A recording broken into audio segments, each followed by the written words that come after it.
Alright, so let's continue with the story of who you should not date or who you should not be with.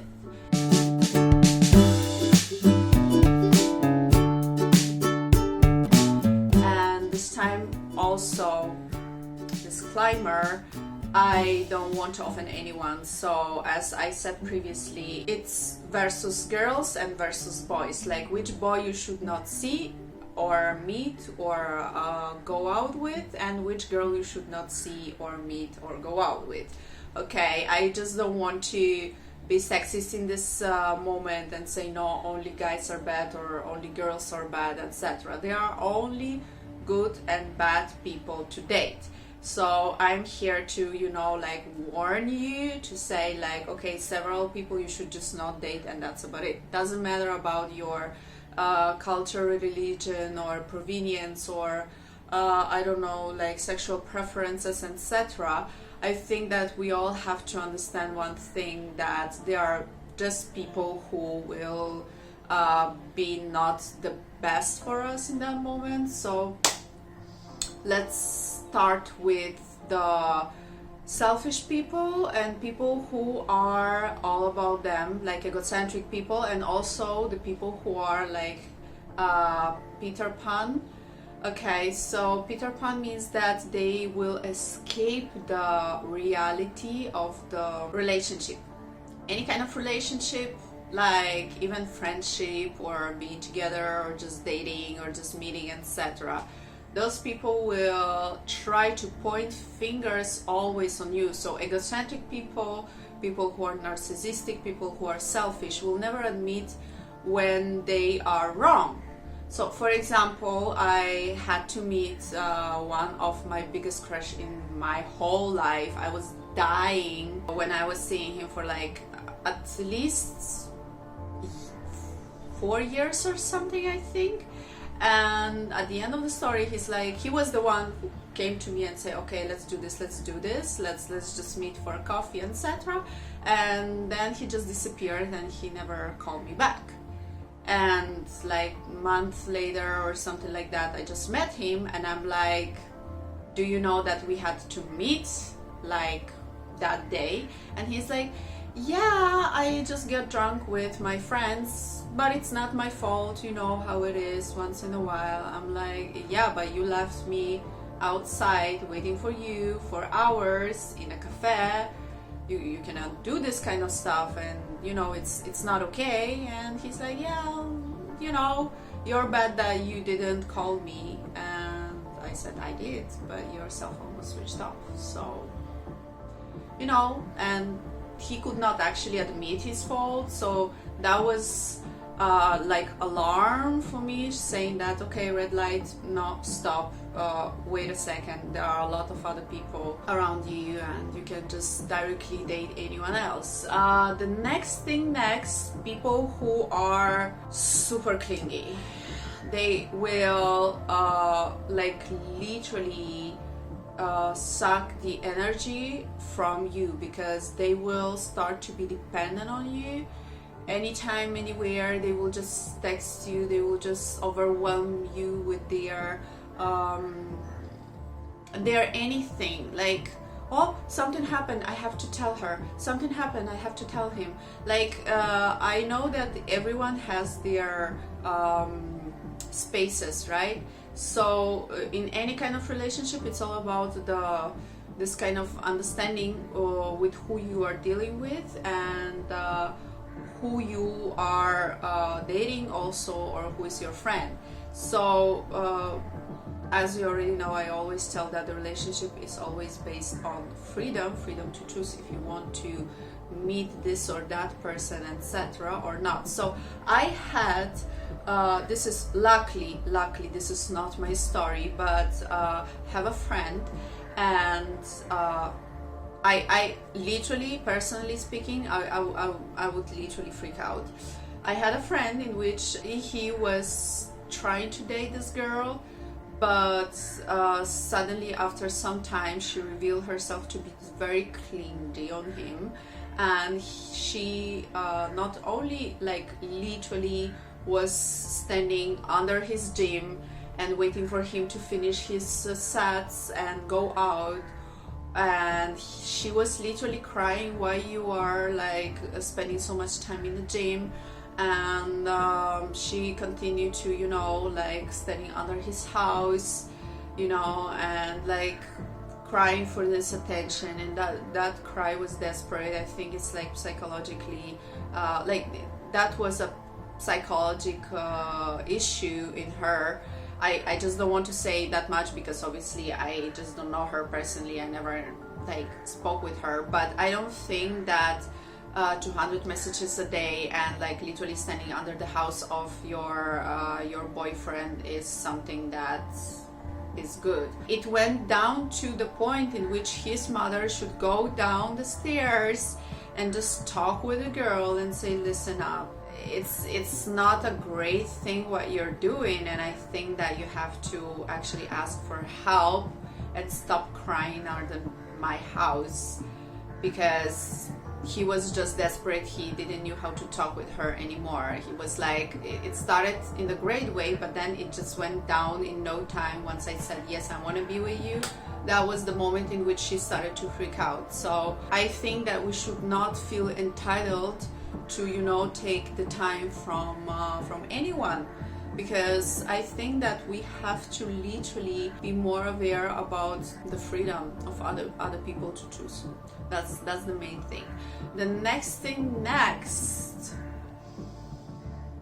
people who are treating you like you owe them.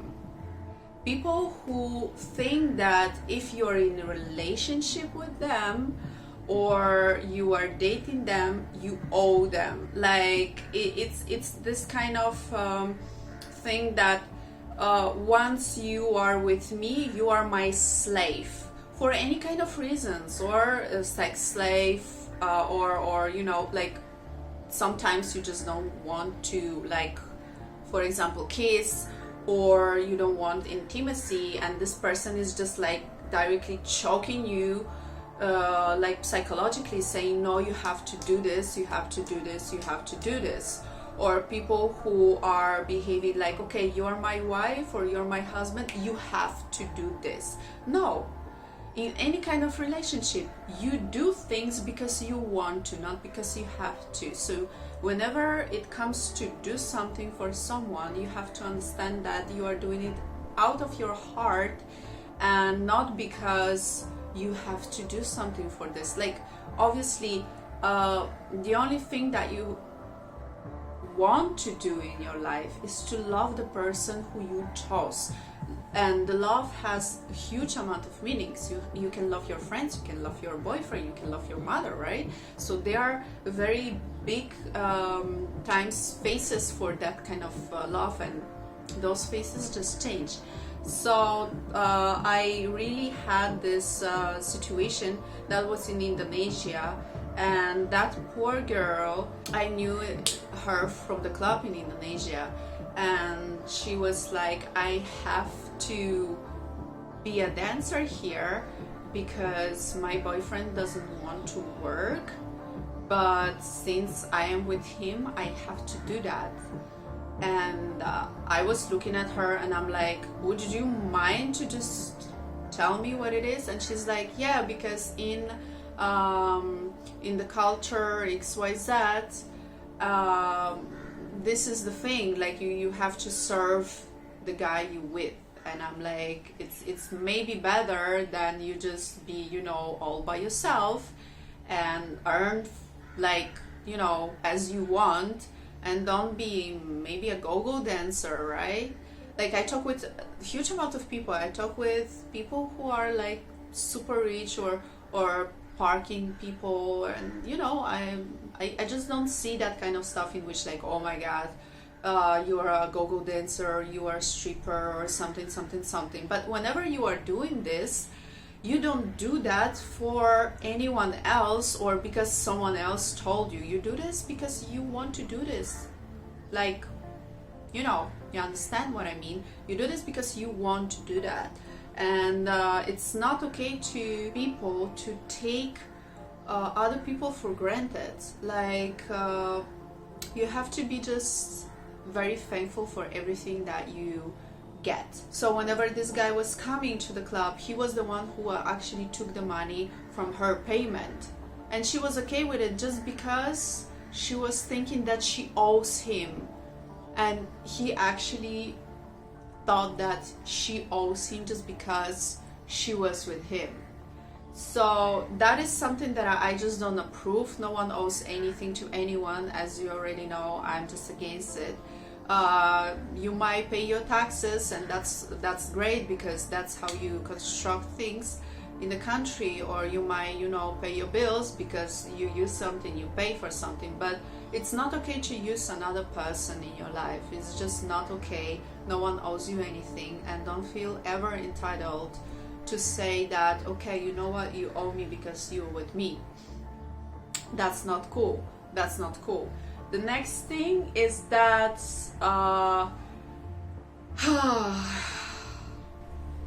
the people with various relationships. Okay, so I'm not saying that you have to have the exclusive, let's say, on the paper on one person or another, but whenever you are in relationship, like we are boyfriend and girlfriend, please try to focus only on one partner if that's okay for you both. If it's not okay, if you are in an open relationship, that's cool for you both, because, you know, just for saying, all you have to do is just like sit down and talk with each other, and this is how it works. Talk with each other before, not after you're together. That's my advice, because then you will understand what the person expects from you and what's your expectations versus the other person. So to do not have this expectation versus reality thing, in which, like, I met literally one guy, and he was going to my gym, and he's like, yeah, that was back in Italy, and he's like, I'm an escort, and I'm like, so how does it work with your girlfriend? And he was like, she has to be okay with it. No, because if it was for me, if I know that this is your job, any kind of job, you can be a janitor, you can be an escort, you can be a porn star, you can be anything and anyone. I'm very liberal about it. If your job is XYZ, or your job is like, I don't know, not everyone can be a doctor, right? So any job has these rules in which you might get into complications between people in your private life, right? But then several jobs will actually impact on your psychological wealth. For example, if you are a sex worker, or you are working with your body for reason of another, that's okay for you. But then, because it's your choice and nobody has to say anything to you, do you know what I mean? But from the other side, the person who has to be with you in the relationship should know the danger, should know the like, you know, how does it work. Obviously, if she's okay with it, that's cool. But if you assume that she will be okay with it, and you lie to her, and then suddenly she just discovers that you are an escort, you understand that there will be a psychological damage and maybe health damage, because of obvious reasons. I will not say how many things some people has to go through just to, you know, get some money. So just saying, like, I'm not saying that everyone has to be an engineer. I'm not saying that everyone has to be a businessman. I'm not saying that everyone has to go and work into corporate. You are free to choose whatever you want to do, but then be nice to say to everyone else what's you know, how you work and how you earn, if asked. And next, obviously, I think that we are having a great time of racism in any kind of society. For lifetime of mine, I always had the problem with people who are saying, you from anywhere. So let's just not cover it up with they were kind of curious, so that's why. No. If the guy who is approaching you, if the girl who is approaching you, they are asking before asking your name, before asking how are you, before asking anything like small talk, before all of that, they are just like directly come and, you know, like point the finger on you, and they are like assuming your provenience, or you know, asking you, the first thing is that, okay, where are you from? It's a kind of racism, and it should be just acknowledged, because I had huge amount of people in my life that the first thing that they wanted to know is, where are you from? So how does it work? If you are from wealthier country, they are treating you better, and they are like, oh my god, let's talk. But if you are from less wealthier country, they will treat you in another way. That happens also in Italy. They will ask you, where are you from? And they will do everything just to know where are you from, just to know that, oh my god, you are from Switzerland. Oh wow, wealthy, money.